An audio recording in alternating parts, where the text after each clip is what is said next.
শেখ হাসিনা বলতেন আগে উন্নয়ন পরে গণতন্ত্র।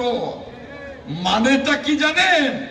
আগে লুটপাট তারপরে গণতন্ত্র। ওই লুটপাট করতে করতে বাংলাদেশ দেউলিয়া। আর এখন দেখছি এই সরকারের ভেতরে এবং বাইরে ষড়যন্ত্রকারীরা বলছে আগে সংস্কার পরে নির্বাচন।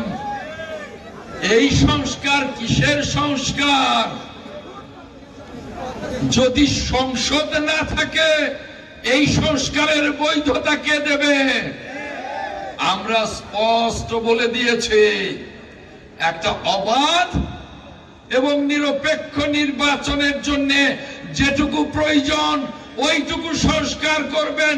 নির্বাচনের পরে আমরা দেশনায়ক তারেক রহমানের নেতৃত্বে 31 দফা রাষ্ট্র মেরামতের কর্মসূচিতে সকল সংস্কার আমরা ইনশাআল্লাহ নিশ্চিত করব।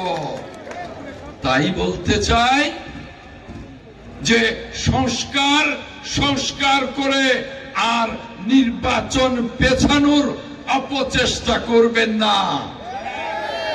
কোন রাজনৈতিক দল নির্বাচনকে ভয় পেয়ে তারা বলছেন আগে স্থানীয় নির্বাচন দিতে হবে। আরে এই স্থানীয় নির্বাচনের জন্য কি 16 বছর বিএনপি এবং রাজনৈতিক দলগুলো রাস্তায় রক্ত দিয়েছে? এই স্থানীয় নির্বাচনের জন্য কি 16টি বছর সারা বাংলাদেশের মানুষ আন্দোলনে অংশ নিয়েছে? আমরা চাই জাতীয় সংসদের নির্বাচন।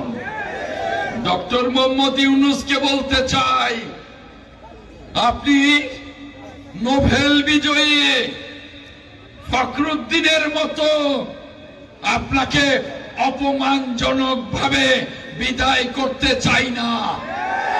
আপনাকে সম্মানের সাথে বিদায় জানাতে চাই। তাই নির্বাচন দিন, নির্বাচনের রোড ম্যাপ ঘোষণা করুন। দেখছি এই সরকারের আমলে আইন শৃঙ্খলা পরিস্থিতির অবনতি ঘটছে।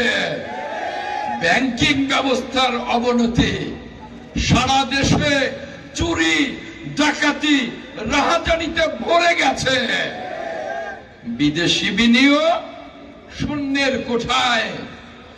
সকল রাষ্ট্রগুলো অপেক্ষা করছে নির্বাচিত সরকার আসবে, তারা এই দেশে বিনিয়োগ করবে। নির্বাচিত সরকার ছাড়া সমৃদ্ধি, গণতন্ত্র, ন্যায় বিচার, মানবাধিকার কোনটাই প্রতিষ্ঠিত হবে না। তাই বলতে চাই, নির্বাচন চাই দেশের জন্য, মানুষের জন্য।